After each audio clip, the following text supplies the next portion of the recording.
Derek's hand moved to the remote. Slide 46 disappeared from the screen. I took a slow sip of water and watched the 12 board members lean forward in their leather chairs. They were impressed. Course they were. The quantum integration system was brilliant. Should know. I'd spent 6 months building it while Derek played golf and attended lunch meetings. This is where it gets really interesting, Derek said, his voice smooth and confident. Blick.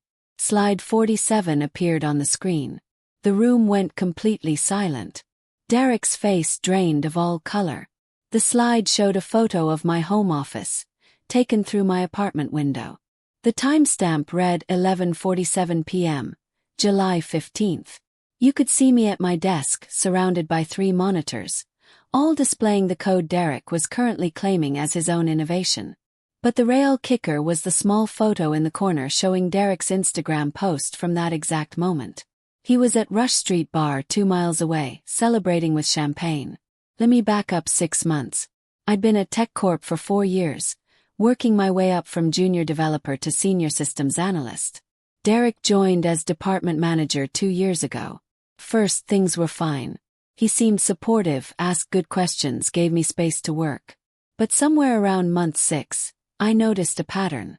Every breakthrough I made, every solution I found, Derek would present it to upper management as our team's work, or the direction we're heading.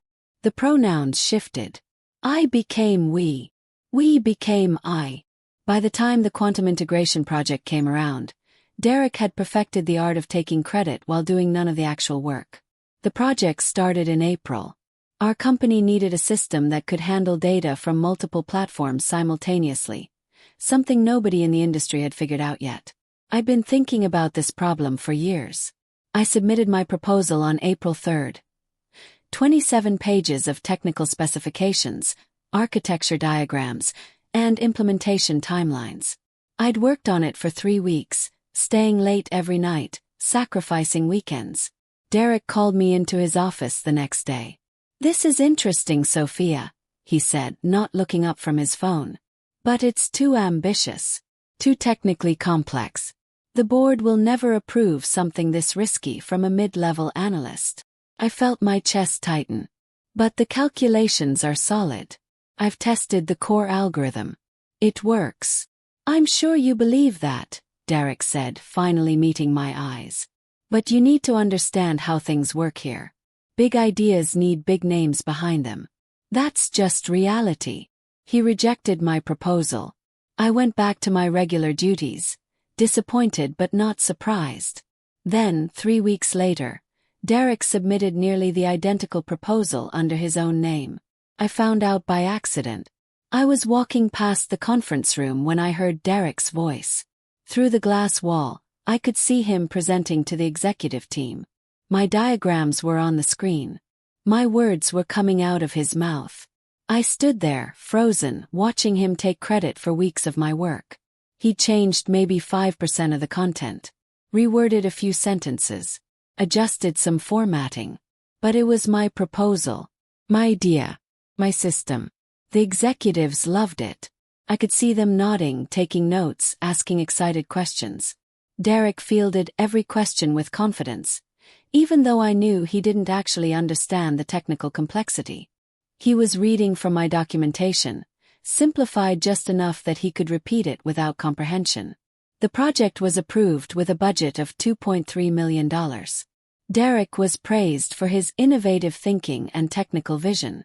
I should have confronted him right then. I should have marched into that conference room and told everyone the truth. But I didn't. I was scared.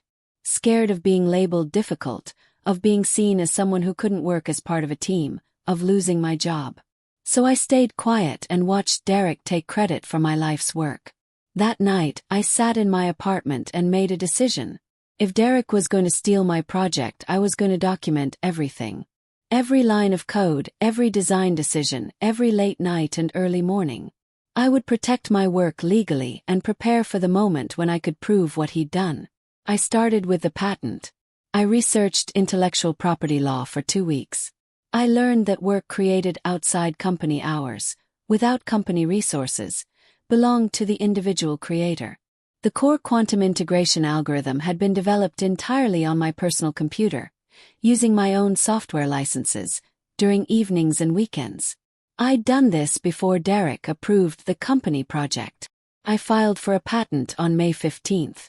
The application was thorough, detailed, and included timestamps proving when I'd created each component. Then I started documenting everything else. I set up a private GitHub repository where I committed every change with detailed notes. I took photos of my work environment showing the dates and times. I saved every email Derek sent me. I recorded conversations where he gave me instructions. I kept a detailed log of my hours and what I accomplished each day. Some people might call this paranoid. I called it preparation. By June, the project was in full development mode. Derek had assembled a team, but I was doing 80% of the technical work. The other developers were good, but they didn't understand the core architecture the way I did. They couldn't. I designed it. Derek held weekly status meetings where he'd present our progress to the executives. He spoke confidently about his system and his vision and his innovative approach. I sat in those meetings and said nothing. I smiled and nodded and took notes. The other team members noticed. One day, Tyler, one of the junior developers, pulled me aside. "Why do you let him do that?" he asked. "Everyone knows you're the one actually building this thing." Derek barely understands how it works. Shrugged. "It's fine. I'm learning a lot." "You're too nice, Sophia," Tyler said, shaking his head. "Someone's going to take advantage of that." Someone already had. July was brutal. We hit technical challenges I'd anticipated but Derek hadn't bothered to read about in my documentation. The legacy system integration was failing because the data packet translation layer needed complete redesign. I spent 3 weeks solving problems that could have been avoided if Derek had actually understood the project before approving it. I worked 16-hour days. I missed my best friend's birthday party. I canceled plans with my family. I lived at the office, surviving on coffee and takeout food. Derek, meanwhile, left at 5 o'clock every day. He played golf on Thursdays. He took a long weekend in the Bahamas. He posted photos on social media of himself, crushing it at work, while drinking expensive cocktails. On July 15th, I worked until midnight solving the final integration challenge. I was exhausted but thrilled. The system was working. Everything I'd envisioned was coming together. I took screenshots of the working system. I photographed my screens showing the code. I documented everything with timestamps. That same night, Derek posted on Instagram from a bar downtown. Another successful week in the books. Hard work pays off. I saved that post too. By August, the system was 90% complete. Derek started talking about the big board presentation scheduled for September. "This is going to be my masterpiece," he told the team. "The presentation that proves I belong in the C-suite." He didn't say our masterpiece or the team's achievement. He said my. I continued documenting. Every email, every meeting, every decision. I built a timeline showing exactly when I'd created each component and when Derek had taken credit for it. I gathered security footage from the office showing me working alone while Derek was absent. I also prepared the presentation slides. Derek had asked me to draft something technical that he could present to the board. I spent 2 weeks creating a comprehensive slide deck. 73 slides covering every aspect of the quantum integration system. I made it beautiful, clear, and compelling. I also made sure slides 1 through 46 were absolutely perfect. They showed the system's capabilities, the technical innovation, the business impact, the implementation timeline. They would make any board member excited about the project. Then I created slides 47 through 55. Derek never looked at them. He'd asked me to keep the technical stuff to about 40 slides, because he didn't want to bore the board. So he assumed the presentation ended at slide 46. He never scrolled through to see what came after. That was his first mistake. September arrived. The board meeting was scheduled for September 18th. Derek was nervous and excited. He practiced his presentation in front of the team, reading directly from my slides, stumbling over the technical terms. "You'll do great," I told him, and I meant it. He would do great right up until slide 47. The morning of the presentation, Derek wore his most expensive suit. He'd gotten a haircut. He'd prepared notes on index cards. "Today's the day," he said to me in the elevator. "Today I prove myself." Smiled. "Yes. Today everything becomes clear." He didn't catch the double meaning. We entered the boardroom at 9 a.m. The board members were already there, 12 executives in tailored suits with decades of business experience. The CEO, Thomas Harrison, sat at the head of the table. The CFO, Patricia Wong, was reviewing financial documents. Derek connected his laptop to the projector. My slides appeared on the massive screen. The presentation began. Derek was smooth, confident, polished. He described the quantum integration system like he'd created it himself. He talked about the challenges he'd overcome, the innovations he'd developed, the vision he'd pursued. The board members were impressed. I could see it in their faces. This was exactly the kind of forward-thinking technical leadership they valued. "The implementation timeline," Derek said, clicking to slide 35, "is aggressive but achievable. We're looking at Q1 rollout with full deployment by end of Q2. Patricia leaned forward. "Derek, this is exceptional work. Walk us through the technical architecture. How did you solve the legacy system integration problem?" I watched Derek's jaw tighten slightly. That specific problem had taken me 3 weeks and 2 consultations with a former MIT professor to crack. "Well," Derek said smoothly, "it required complete rethinking of how we approach data packet translation. Instead of forcing compatibility, we created a middleware layer that..." He was reading directly from slide 12. My slide 12. My words, simplified just enough that he could repeat them without understanding the underlying complexity. I'd written that explanation at 2 in the morning on a Tuesday, fueled by cold pizza and frustration. Thomas nodded approvingly. "Brilliant. And the security protocols?" "Military-grade encryption," Derek replied without missing a beat. "We've stress-tested against every known vulnerability. The system is virtually impenetrable." That was my line too. I'd borrowed that phrasing from a cybersecurity conference I'd attended last year on my own dime. The presentation continued. Slide after slide of my work, my innovation, my sacrifices, delivered in Derek's confident voice to an increasingly impressed audience. "This could revolutionize the entire industry," Thomas said. "Derek, I have to say, when you joined us 2 years ago, I wasn't sure you had this kind of technical depth. You've really grown into this role." Derek's smile widened. "Thank you, Thomas. I've been pushing myself to think bigger, to really dive deep into the technical challenges we face." Something hot twisted in my chest. 2 years ago, I'd been the one who'd walked Derek through our entire system architecture because he'd come from a sales background and didn't understand basic programming concepts. "Sophia," Patricia said suddenly, turning to me. "You've been quiet. As Derek's senior analyst, you must have supported this project. What's your take?" Every eye in the room turned to me. Derek's expression remained confident, but I caught the slight tension in his shoulders. I smiled warmly. "Derek's done an excellent job presenting the material. The system has real potential." "High praise from someone with your technical reputation," Thomas noted. "I understand you have a PhD in computer science from MIT?" "Yes, and I worked at Google for 7 years before joining TechCorp. I was part of the team that developed core search algorithm improvements." I watched Derek's face. He knew all of this.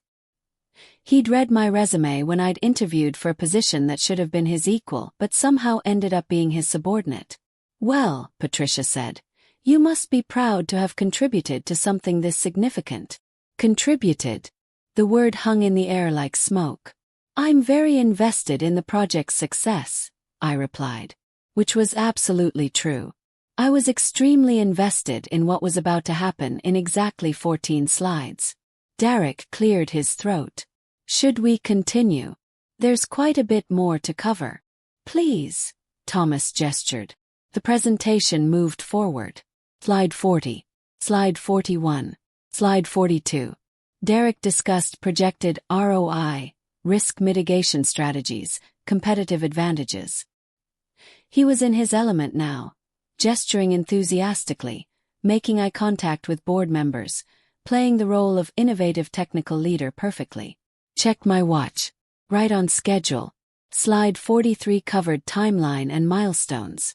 Slide 44 detailed resource allocation. Slide 45 outlined success metrics. Now, Derek said, clicking to slide 46. I want to talk about what makes this project truly unique. What sets it apart from anything our competitors might develop. Slide 46 showed a simple title in bold letters. The Quantum Advantage. This is where it gets really interesting, Derek said, his voice dropping into what I privately called his genius tone. The proprietary algorithm at the heart of this system. Blick. Slide 47 appeared. Complete silence filled the room. The slide showed the photo of my home office. My apartment window was visible from the street, and through it you could clearly see me at my desk, surrounded by 3 monitors displaying code. The timestamp in the corner read 11:47 p.m., July 15, 2024. You could even make out specific lines of the algorithm Derek was currently claiming as his innovation. But the devastating part was the second photo, inset in the corner. Derek's Instagram post from that exact moment, showing him at Rush Street Bar with friends and champagne. The GPS coordinates were displayed below both images. Derek's face drained of all color. That's not. Slide 48, I said quietly. Derek's hand moved toward the remote, but his fingers seemed to have stopped working. I pulled out my phone and tapped the presentation controller app I'd connected to the system before the meeting. Blick. Slide 48 appeared. It was a side-by-side comparison. On the left side were excerpts from my personal GitHub repository, time-stamped and version-controlled, showing the evolution of the quantum integration system code from initial concept through final implementation. On the right side were the dates of every email Derek had sent to the board about his project progress. The dates didn't overlap. Not even once. Every single email Derek sent came at least 3 days after I'd committed major breakthroughs to my private repository. Slide 49, I said, my voice steady. Blick. This slide was a video compilation. Security footage from the office, showing me arriving at 6 in the morning and leaving at 11 at night day after day. Timestamp. Dated. The video sped through weeks of footage, showing me alone in the lab, alone at my desk, alone in conference rooms with whiteboards covered in equations. In the corner, a smaller frame showed Derek's calendar during those same periods. Lunch meetings, golf outings, early departures. Patricia's expression had transformed from impressed to stone-cold fury. Slide 50, I continued. Derek finally found his voice. Sophia, this is completely inappropriate. Is it? I met his eyes calmly. Please let me finish. Then you can explain. Blick. Slide 50 was an email chain. My emails to Derek, asking technical questions, explaining problems I'd encountered, describing solutions I'd developed. His responses were uniformly brief. Sounds good. Keep pushing. Nice work. Not a single technical contribution. Not one substantive suggestion. Just management speak and encouragement for work he didn't understand. Slide 51. This one showed my original project proposal, submitted April 3rd. The email chain showed Derek rejecting it as too ambitious and technically unfeasible, telling me to focus on more realistic goals.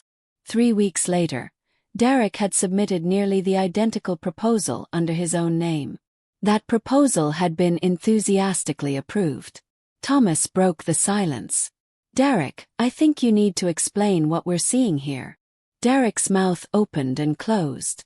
His face had gone from pale to splotchy red. This is. Sophia clearly has misunderstood the collaborative nature of. Slide 52, I said. Blick. Audio began playing. A recording of a conversation from 6 weeks ago. Derek's voice came through the speakers crystal clear. Listen, Sophia, here's how this works. You're the technical person. I'm the face. You build it, I present it. That's the hierarchy. You want to be in management someday. This is how you learn. Support the people above you, and eventually you get your turn. My voice on the recording, tight with frustration. But Derek, this project was my idea. My design. My implementation. Shouldn't my contributions be acknowledged? Derek's laugh echoed through the boardroom. You get acknowledged on your paycheck every 2 weeks. That's the acknowledgement. The recording ended. The silence that followed was deafening. There are 3 more slides, I said quietly. Would you like me to continue, or would you prefer to hear Derek's explanation first?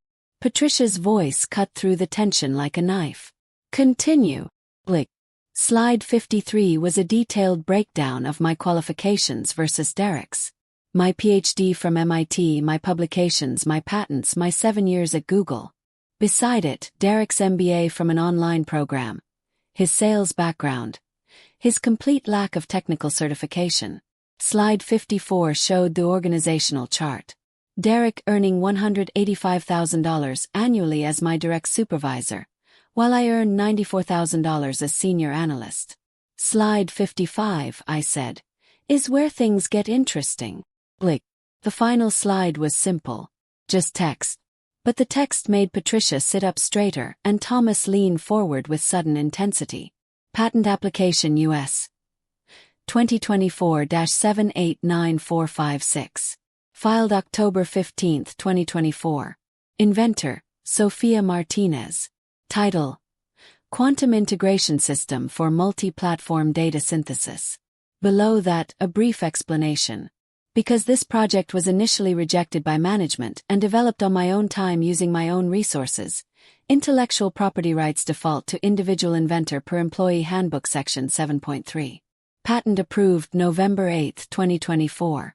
The room exploded. You patented it. Derek's voice cracked.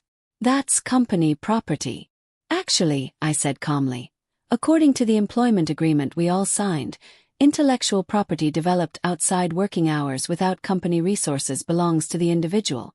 I developed the entire core system on my personal equipment, on my own time before you approved it as a company project.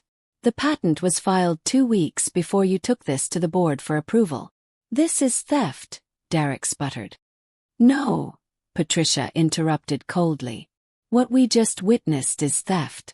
Sophia, the patent is approved as of last Friday, I confirmed. I received notification 3 days ago. I own the quantum integration system. Completely and legally. Thomas was scrolling through something on his tablet. The handbook does say. She's right. Section 7.3 explicitly states that work performed independently without company resources remains the employee's property. But she presented it as a company project. Derek protested. No, I corrected. You presented it as a company project. I offered to license it to the company. You rejected my proposal, called it unfeasible, and told me to work on something else. You rejected it in writing. That email is slide 51. Patricia's expression was carved from ice. Derek, step outside. Now. Derek stood on shaking legs. As he moved toward the door, he stopped beside my chair. For a moment I thought he might say something. Instead he just stared at me with pure hatred.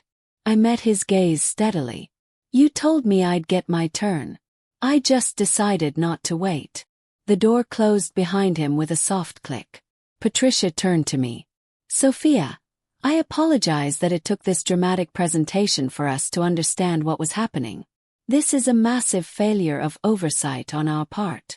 I understand corporate dynamics, I replied. I didn't do this lightly.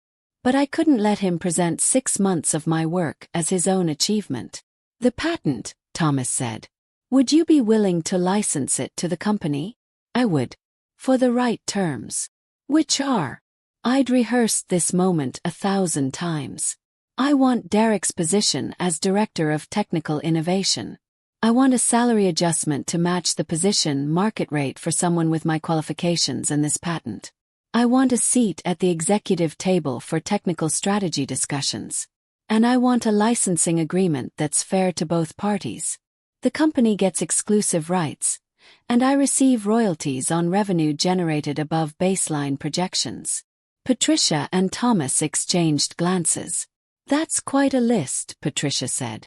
It's less than you'd pay to license this technology from an outside firm, I replied.